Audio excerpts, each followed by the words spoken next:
Повече от 1,5 милиона вече напуснаха домовете си. Десетки хиляди търсят убежище далеч от родните си места. Нашата приказка започва от бежанския лагер Ел Ярмук и ще завърши в Централния софийски затвор. Това е историята на Ромео и Жулиета от Близкия изток. Добър вечер!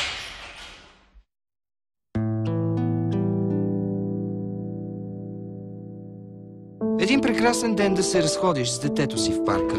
За непознатите тази жена може би изглежда щастлива. Само тя обаче знае, че няма никаква идея къде се намира, как се казва този парк, не разбира нито дума от езика. Тя няма дом, документи, пари. Има само това дете, с което пресича границата, с една единствена мисъл. Дойдох тук заради съпруга ми.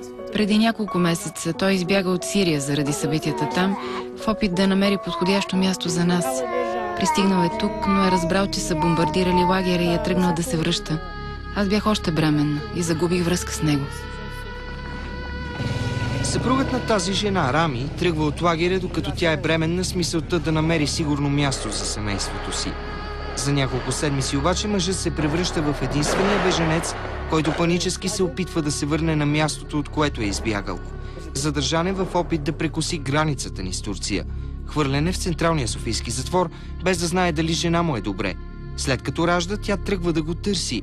Плаща $800, които събира от роднини от бежанския лагер в Сирия и ги дава на турски трафиканти на хора, които я зарязват близо до българската граница. С бебе на ръце, младата бежанка преминава граничната бразда сама. Още с прекосяването на границата бях задържана в лагера в Пъстрогор, където прекарах 20 дни. След това ни преместиха в Бусманци, където прекарах 7, а през това време детето се разболя. В крайна сметка Наджуа излиза от Бусманци, но няма никаква идея как да види съпруга си. Моята единствена молба е българското правителство да освободи мъжа ми. За това мечтая. Мъжът ми не е престъпник, той просто искаше да види дъщеря си. Това не е единствения подобен случай. С потъването на Сирия все повече хора тръгват към непознати страни. Всички сигнали от Сирия показват, че обстановката там ще става все по-кризисна и войната там няма да спре скоро, за съжаление. И според нашите очаквания, тепърва ще има вълна на бежанци, които ще търсят убежище. България, както знаем всички, е външна граница на Европа. Тя е една от държавите, които първи поемат този удар. И за съжаление към днешна дата всички усилия за подпомагане на тези хора идват на абсолютно доброволни начала от представители на арабската общност и в частност на палестинската и на сирийската. Първата стъпка е да проверим кой е съпруга на тази жена.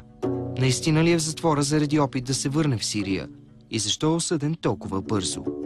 Формално е осъден заради това, че първоначално е имал условна присъда за нелегално пресичане на границата. Това е било първият път, когато е влязъл в България, за да търси убежище. Това означава, че той има присъда, води се осъден, но се дава изпитателен срок и не се изпълнява първия път ефективно присъдата. Когато мъжът, чието лице все още не сме виждали, тръгва да се връща панически към лагера в Сирия, притеснен, че нещо се е случило с жена му, той нарушава закона за втори път. Проблемът обаче е в това, че първият път, когато той е влязъл в България, за да търси убежище, тогава не е трябвало да бъде санкциониран. Това е основен принцип на бежанското право, че бежанците не трябва да бъдат санкционирани за нелегално пресичане на границата. Причината е, че един беженец много рядко може да отиде в някое посолство и да кандидатства за виза. Ако е било взето под внимание това, че той е поискал закрила, поискал е убежище, изобщо не е трябвало да бъде осъждан. И това е системен проблем. Бежанците, когато влязат в България, не трябва да бъдат наказателно осъждани. Пускаме молба за свиждане. Пред очите ви ще се опитаме да съберем двама бежанци в затвора поне за няколко минути. Това ще е първият път, в който те ще се срещнат след раждането на детето им, което бащата все още не е виждал. Молбата ни е удовлетворена бързо. Наджуа вече се намира пред затвора, за да влезе в подобно заведение за първи път. Наистина трагедията е голяма. Трагедията е голяма. Но и аз съм доволен от първата стъпка, че успяхме с вас да спасим и тази жена и това малко ангелче. както ми показват всички, че като ангел, малко дете е невинно дете. Добър ден. Заповядайте, госпожо, това е вашия билет. Сега първо Светослав. Аз? Вие ли сте? Заповядайте. Да. И Борис. Да. Оператор. Да. Така, попуска за вас. Калина, здравиш? Добър ден.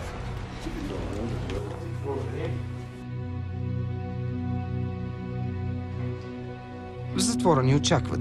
Всички са гледали репортажа в новините и са наясно със случая. Надзирателите взимат всички забранени предмети от чантата на Неджуа и влизаме в стаята за свиждане. Ето го и моментът, в който един баща вижда детето си за първи път.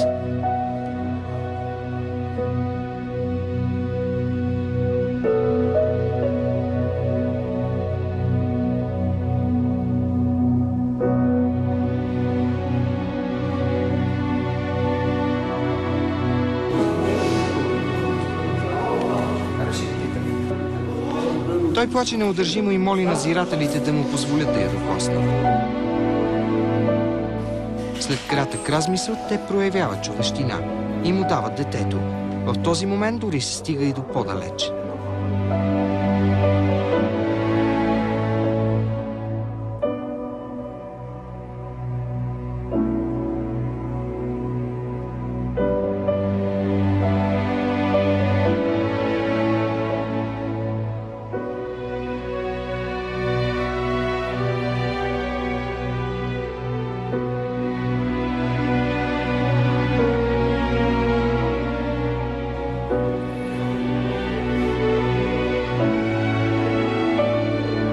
Неджуа също може да влезе.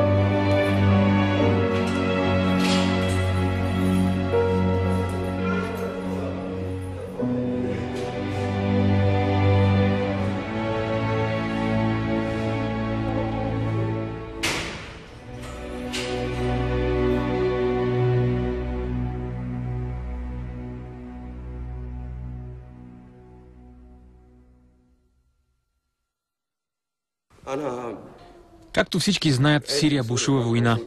Аз исках да избягам от нея. Пристигнах в България и известно време нямах връзка с съпругата си. Дори не можехме да се чуваме по телефона. В София Рами подава документите си за получаване на бежански статут. Осъден е за незаконно влизане в България. Все още на свобода той вижда новината.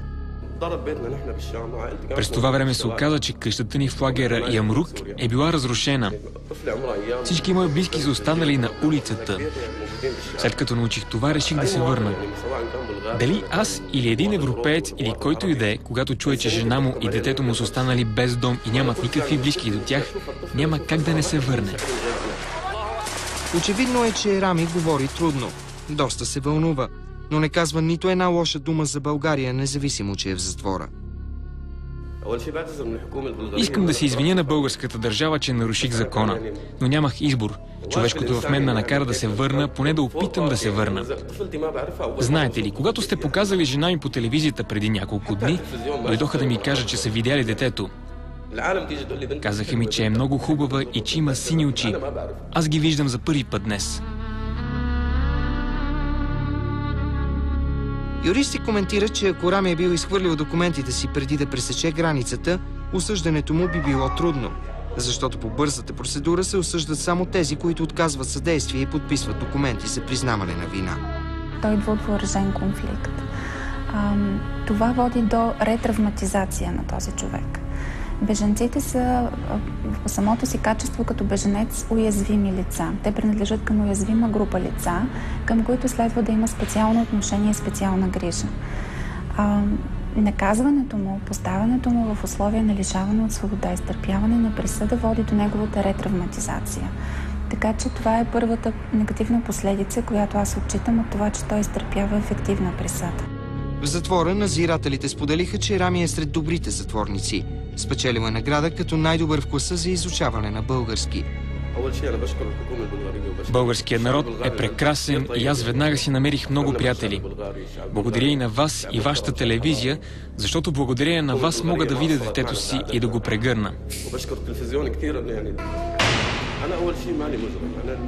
Аз наруших закона, но не съм престъпник.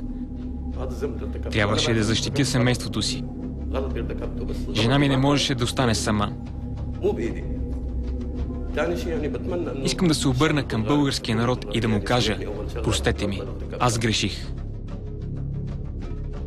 Вероятно има малък шанс Рами да бъде освободен по-скоро от изтичането на 13-месечната му присъда. Но какво ще се случи с него и семейството му след това?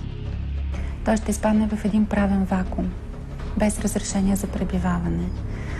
Формално ще трябва да напусне държавата ни, защото няма да има формално законово основание да пребивава в нея. Това означава връщане в държава, където неговия живот и сигурност са изложени на сигурна опасност. Единственият начин е Рами и жена му отново да подадат молби за закрила, ако решат, че след всичко преживяно искат отново закрила от България. В такъв случай молбите трябва да бъдат регистрирани, а за това няма срок. Но затворникът беглец не мисли в толкова далечна перспектива. Мечтая да се събера с семейството ми, това е. Дори ако може да ги пуснат при мен в затвора. Толкова хубаво би било. Само да сме си заедно, защото вече не мога да съм далеч от тях. Излизаме от стаята за свиждане. С мисълта, че трябва да оставим нашите герои сами, поне за няколко минути.